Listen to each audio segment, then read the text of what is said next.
Hi all welcome back to Yashu ಅಡಿಗೆ ಮನೆ. ನಾನು ಬಂದಿರೋದು ಮತ್ತೊಂದು ಸೂಪರ್ ಟೇಸ್ಟಿಯಾಗಿರುವಂತಹ ರೆಸಿಪಿಯೊಂದಿಗೆ. ಸೌತೆಕಾಯಿಯಿಂದ ಒಂದು ರೆಸಿಪಿನ ಮಾಡೋಣ ಬನ್ನಿ. ಇದನ್ನು ನಾವು ಚಾಟ್ ಕೂಡ ಅನ್ಬೋದು ಅಥವಾ ಸಲಾಡ್ ಕೂಡ ಅನ್ಬೋದು. ಸೌತೆಕಾಯಿನ ತಗೊಂಡು ಸೈಡ್ಸ್ ಕಟ್ ಮಾಡಿ ಇವಾಗ ಅದ್ರ ಮೇಲಿನ ಸಿಪ್ಪೆಯನ್ನು ತೆಗಿಬೇಕು. ಸಿಪ್ಪೆಯನ್ನೆಲ್ಲನೂ ಚೆನ್ನಾಗಿ ತೆಗೆದಾದ್ಮೇಲೆ ನಮಗೆ ಯಾವ ಶೇಪ್ ಬೇಕೋ ಆ ಶೇಪ್ನ ಕಟ್ ಮಾಡ್ಕೋಬೇಕು. ನಾನು ಉದ್ದವಾಗಿ ಕಟ್ ಮಾಡ್ಕೊಂಡಿದ್ದೀನಿ. ಕಟ್ ಮಾಡಿಕೊಂಡು ಒಂದು ಬೌಲ್ನಲ್ಲಿ ಹಾಕ್ಕೊಂಡು ಇಟ್ಕೋಬೇಕು.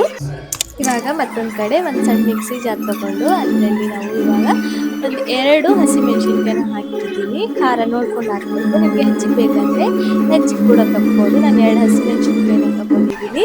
ಮತ್ತು ಒಂದು 4ರಿಂದ 5 ಬೆಳ್ಳುಳ್ಳಿ, ಒಂದು ಸಣ್ಣ ಸೈಜ್ ಸಿಪ್ಪೆ ತೆಗೆದಿರುವಂತಹ ಅಲ್ಲ ಕೂಡ ಹಾಕಿದ್ದೀನಿ. ಮತ್ತು ಒಂದು 2 ದಂಟು ಕೊತ್ತಂಬರಿ ಮತ್ತು ಒಂದು 2 ದಂಟು ಪುದೀನ ಕೂಡ ಹಾಕಿದ್ದೀನಿ. ಮತ್ತು ನಮಗೆ ರುಚಿಗೆ ತಕ್ಕಷ್ಟು ಉಪ್ಪನ್ನು ಹಾಕಿ ಇದನ್ನು ಸ್ವಲ್ಪ ನೀರು ಸೇರಿಸ್ಕೊಂಡು ಚೆನ್ನಾಗಿ ರುಬ್ಕೋಬೇಕು. ರುಬ್ಕೊಂಡಾದಮೇಲೆ ಇವಾಗ ನಾವು ಕಟ್ ಮಾಡ್ಕೊಂಡಿರುವಂತಹ ಸೌತೆಕಾಯಲ್ಲಿ ಈ ಎಲ್ಲ ಪೇಸ್ಟ್ನು ಸೇರಿಸ್ಕೊಂಡು ಅದ್ರ ಮೇಲೆ ಮುಚ್ಚಳ ಮುಚ್ಚಿ ಚೆನ್ನಾಗಿ ಮಿಕ್ಸ್ ಮಾಡಬೇಕು. ಚೆನ್ನಾಗಿ ಮಿಕ್ಸ್ ಮಾಡಿದ ಮೇಲೆ ರೆಡಿ ಆಯಿತು ನಮ್ಮದು ಸೂಪರ್ ಟೇಸ್ಟಿಯಾಗಿರುವಂಥ ಸೌತೆಕಾಯಿ ಸಲಾಡ್. ಹಾರ್ಡ್ಲಿ ಒಂದು 5 ಮಿನಿಟ್ಸ್ ಹಾಕಿದ್ದೀನಿ ಮಾಡಲಿಕ್ಕೆ. ತುಂಬ ಹೆಲ್ದಿಯಾಗಿ ಕೂಡ ಇರುತ್ತೆ, ಹಾಗೆ ತುಂಬ ಟೇಸ್ಟಿಯಾಗಿ ಕೂಡ ಇರುತ್ತೆ. ಇದನ್ನು ನೋಡ್ತಿದ್ರೇ ಬಾಯಲ್ಲಿ ನೀರು ಬರುತ್ತೆ, ಆ ಥರ ಬಂದಿತ್ತು. ಒಂದೇ ಥರ ಸಲಾಡ್ಸ್ ತಿಂದು ಬೇಜಾರಾಗಿದ್ದರೆ ಈ ರೆಸಿಪಿನ ಖಂಡಿತವಾಗ್ಲೂ ಟ್ರೈ ಮಾಡಿ. ಈ ರೆಸಿಪಿ ನಿಮಗೆ ಯೂಸ್ಫುಲ್ ಅಂತ ಅನಿಸಿದರೆ ಒಂದು ಲೈಕ್ ಮಾಡೋದನ್ನು ಮರಿಬೇಡಿ.